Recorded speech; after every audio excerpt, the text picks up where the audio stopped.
Agora, querida Mônica Rosenberg, você que nasceu num lar de economistas, né?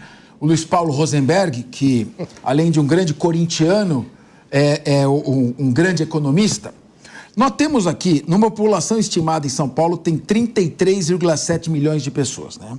Aí você tem 1,6 milhões, 4,95, sem abastecimento de água.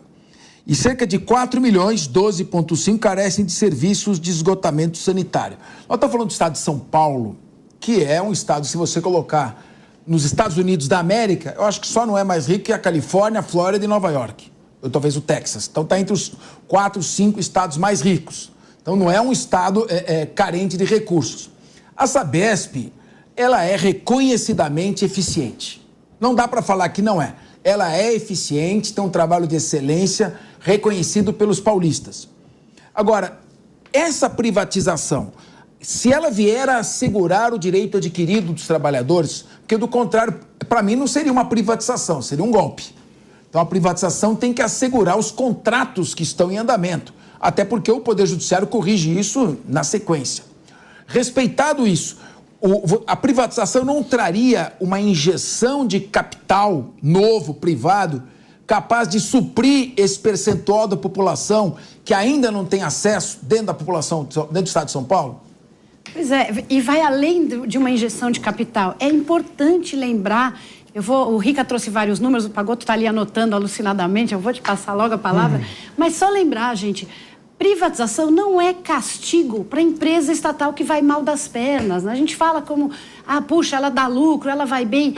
Não é um castigo para a empresa que vai mal. O governo tem como objetivo básico proteger o cidadão, preservar o interesse do cidadão. E se a gente começa a entender que uma empresa privatizada, ou seja, um empresário tocando, pode ser mais eficiente, por melhor que ela seja hoje, se ela vai ganhar em eficiência, se ela vai atender melhor a população, a privatização é de interesse de toda a população. E aí, claro, todos os acordos têm que ser feitos para que sejam preservados os direitos adquiridos. Mas a privatização não é porque a empresa não deu lucro, não é porque a empresa está sendo mal administrada. A privatização é porque o Estado tem coisa mais importante para fazer do que cuidar do esgoto. Ele tem que garantir que a população receba esse esgoto pelo menor custo possível, com a melhor qualidade possível.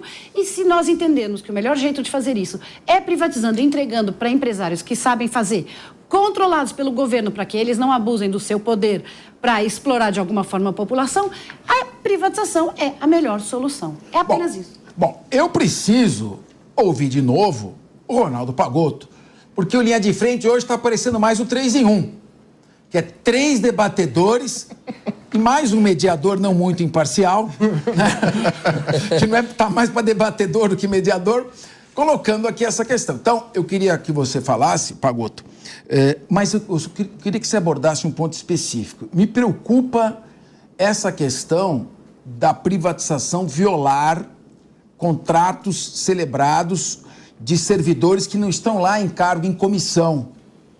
Servidores que conquistaram esse cargo com concurso público e estão trabalhando. Não é cargo em comissão, cabide de emprego. Quando você fala em privatizar um monte de estatal, tem um monte de estatal aí, federal principalmente, que ali o Centrão vai acomodando, botando ali um monte de gente, um monte de penduricalho e que acaba tendo pouca eficiência no trabalho, às vezes nem vai trabalhar, e isso traz consequências. No caso da Sabesp, ali não tem cargo em comissão, tem a nomeação do presidente da Sabesp, que são cargos conquistados com concurso público. Eu queria que você falasse sobre tudo que foi dito aqui, mas também abordasse, como advogado do sindicato, essa questão do risco ao direito adquirido de trabalhadores, o que também está querendo o quê a empresa que vai privatizar? Vai chegar lá na moleza, mandar todo mundo embora, começar tudo de novo? A privatização tem que ter um contrato que regule esses direitos. Capês. No momento em que são, Ronaldo, informação importante, no momento em que são 14 horas e 35 minutos. Capês, esse tema, vou começar de trás para frente. Qual é a mágica que uma empresa privada fará numa área de saneamento e fornecimento de água para que ela obtenha lucros satisfativos e consiga fazer o investimento que ela está prometendo? Ela vai ter que reduzir custos, ela vai ter que reduzir operacional. Como funciona na nossa experiência brasileira? Não estou indo para estudos ou teses ou qualquer tipo de ideia da minha cabeça. Na experiência brasileira, todos os processos foram de cortes abruptos, resultando, inclusive, em riscos operacionais. Vamos lembrar aqui, por que a Enel agora acabou de passar por uma situação que expôs a sociedade brasileira e a paulistana e paulista em geral a uma situação muito complicada, porque ela depreciou, ela cortou 30% da sua força de trabalho. E quando tinha que fazer reparos e enfrentamentos emergenciais, ela não tinha time para fazer. E aí não tem outra resposta. Então, não tem mágica nesse processo. O intento aqui, veja, a Sabesp já tem ações da Bolsa, a Sabesp já é uma empresa que é gerida por regras de mercado, regras rigorosas, regras públicas, regras que são controladas pela sociedade em alguma medida, porque tem instituições públicas que controlam o orçamento da Sabesp, que controlam todo o processo da Sabesp. O que acontece? Nós temos que falar as coisas como elas são. Uma empresa privada que compra a Sabesp num processo de privatização, ela vai fazer primeiro movimento vai ser demitir, fazer assédio, forçando trabalhadores a aceitarem planos vexatórios de demissão voluntária, e os que não aceitarem, ela vai fazer o que muitos outros processos já fizeram. Ela vai dar a caneta da demissão e depois a justiça resolve. São anos para reverter um processo desse. São anos para enfrentar uma discussão sobre a estabilidade desse trabalhador. Depende do contrato de privatização. Se a lei que regulamentar a privatização e o contrato de concessão proibirem que sejam feitas demissões, ela não vai demitir. Afinal de contas, ela tá comprando uma empresa que dá lucro, uma empresa cujos clientes pagam em dia, e ela vai botar dinheiro, ela vai antecipar com essa vamos usar uma palavra, com essa grana que ela vai colocar na Sabesp, vai antecipar em 5 anos o acesso da população ao saneamento. Não é mais fácil o sindicato brigar junto ao legislativo, junto ao governo, para garantir os direitos dos trabalhadores do contrato de concessão, do que fazer uma greve que coloca a população contra a empresa, contra os trabalhadores, e não vai trazer pouco resultado frutífero? Bom, assim, a proposta da greve de hoje, veja, não tem como você fazer disputa política a frio. Vamos mandar fazer uma articulação por internet, fazer um abaixo-assinado, isso é importante, mobiliza, tem pessoas que se envolvem, mas o importante é você fazer a disputa política a quente. Não tem como. Greve no Brasil só é aceita quando ela trata de interesse específico da categoria em uma determinada data base. Quando é fora disso, ou respeitando outras questões, ela é tratada como greve política, greve ilegal. Por isso que recorre à justiça para tentar barrar. E a justiça foi muito rápida em conceder a liminar, limitando a paralisação de hoje, a greve de hoje, a esses percentuais trazidos aqui. Mas vamos lá. Esses trabalhadores estão lutando, parte por seus interesses próprios, parte porque conhecem o negócio muito bem, sabem, viu, Ica, que na verdade os 30% que não estão assistidos por esgoto, na verdade a Sabesp não alcança o estado de São Paulo inteiro, tem uma margem imensa do estado de São Paulo que a Sabesp não chega, e a maioria desses espaços que não tem saneamento 5%. É onde a Sabesp está fora. 5%. Então o plano de investimento, KP, o plano da Sabesp de enfrentar o problema do saneamento é 1 ano a menos do que o do governador. Quer dizer, não se justifica uma empresa com essa saúde financeira, com esse robustez, essa capacidade de fazer investimento, esse conjunto de trabalhadores que foram construídos nos últimos 30 anos, conhecimento que ela adquiriu e é a empresa de ponta no Brasil. Então, essa greve vem pautar esse debate. Agora, um último ponto. Vejamos aqui. Quanto tempo a sociedade teve conhecimento desse estudo, vou chamar de estudo aqui, vou colocar entre aspas, de verdade, feito sob encomenda do governo do Estado de São Paulo, que pagou 46 milhões. Quem aqui teve acesso a esse estudo que fez prova por A mais B que a privatização vai ser vantajosa? Ninguém. Esse estudo não saiu da mesa do gabinete do governador, não saiu da mesa do gabinete da sua base de apoio na Assembleia, com uma correria imensa para tentar pautar e aprovar a privatização a toque de caixa. E fez isso, não teve audiência pública, não teve debate público com a sociedade. Esses 60% que são contra a privatização da Sabesp, certamente hoje 53. São mais.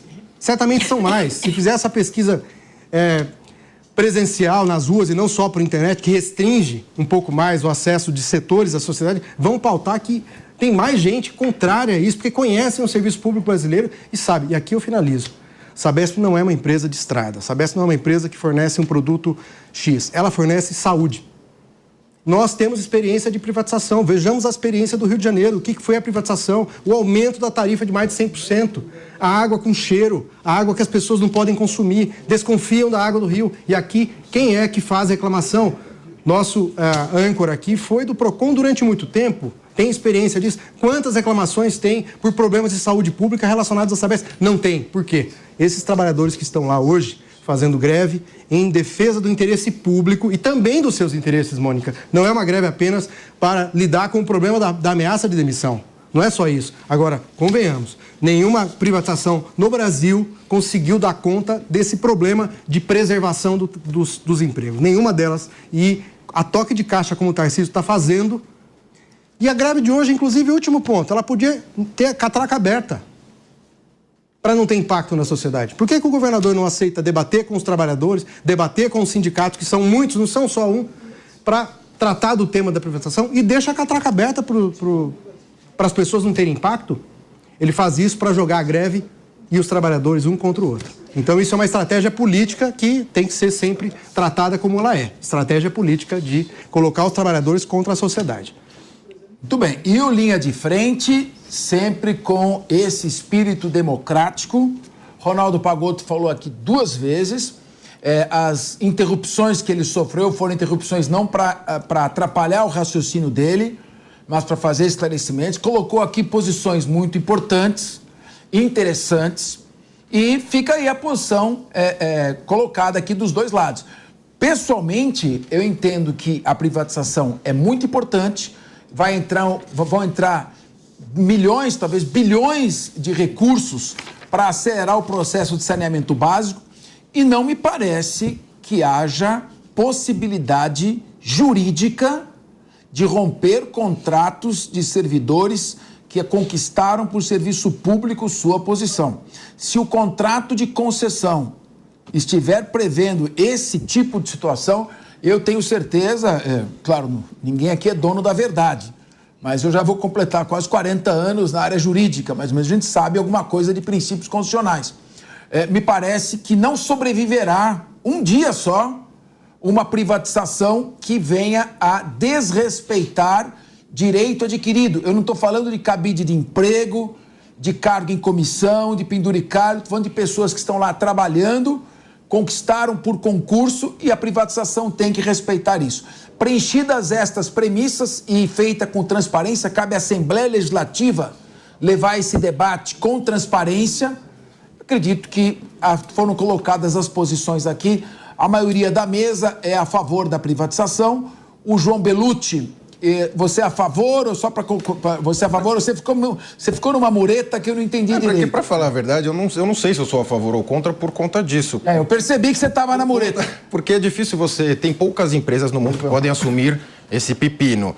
E você tem essa questão desses contratos de privatização, conforme o Ronaldo colocou, com subsídio. Ou seja, a empresa vai ter uma meta normalmente, e se não atinge, vai lá o governo, que somos nós, e dobra a meta. E paga a empresa. E dobra a meta. Igual nas empresas de ônibus aqui em São Paulo, elas têm uma meta para atingir, o governo vai lá e vai pagando. Então, é muito complicado. Eu quero saber o seguinte, nós estamos aqui que nem o Campeonato Brasileiro, né? Hoje é Vasco e Corinthians. E a água não... Tá 2-2, então? Mônica e Rica contra a privatização. A favor. A favor da privatização.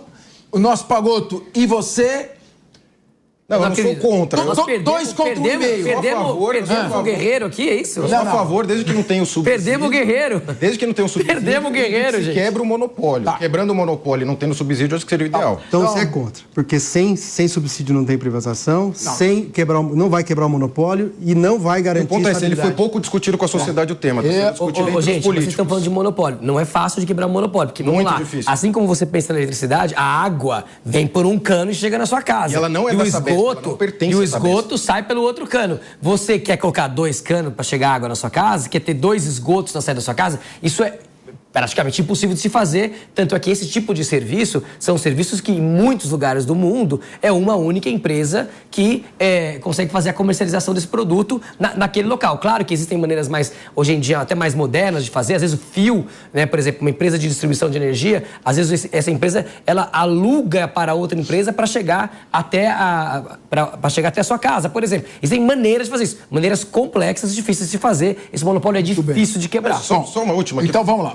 O Bellucci, que na minha opinião deu uma tucanada, ficou meio na mureta. Eu quero que você dê a sua posição. Agora, lembrando o seguinte, quando São Ricamelo lembrou bem, quando o Estado de São Paulo, em 1998, iniciou a privatização das nossas rodovias, o que aconteceu? Acabaram aquelas denúncias enormes de corrupção na construção da Carvalho Pinto, de outras rodovias. Quem paga pela manutenção da estrada é só quem usa, por isso que tem o preço do pedágio. Quem não usa a estrada não paga por meio de impostos. Então, tudo isso, hoje São Paulo tem das 20 melhores estradas do país, as 20 melhores. E o sistema de privatização do governo federal não foi tão bem sucedido porque quiseram trabalhar um pedágio meio que subsidiado. Eu quero falar, Bellucci, nós vamos entrar agora na guerra de Israel e o Hamas. Mas eu jamais permitiria que isso acontecesse com você querendo falar. Por favor. Não, eu só ia falar que tem uma matéria da Folha de um ano atrás falando que empresas como a Sabesp, essas empresas que lidam com água, são as maiores que são alvo de reestatização. Ou seja, é um contrato muito complicado, tem poucas empresas que tocam, então teria que ser mais debatido com a sociedade. Em princípio, sou contra a privatização, sou a favor da privatização, mas desde que seja bem gerida, né? Yes. Ele usou a famosa técnica da diplomacia britânica. Yes, but. Você vê que o diplomata britânico nunca diz não. Fala sim. Porém, deixa eu só fazer um detalhe. Yes, but. Muito inteligente.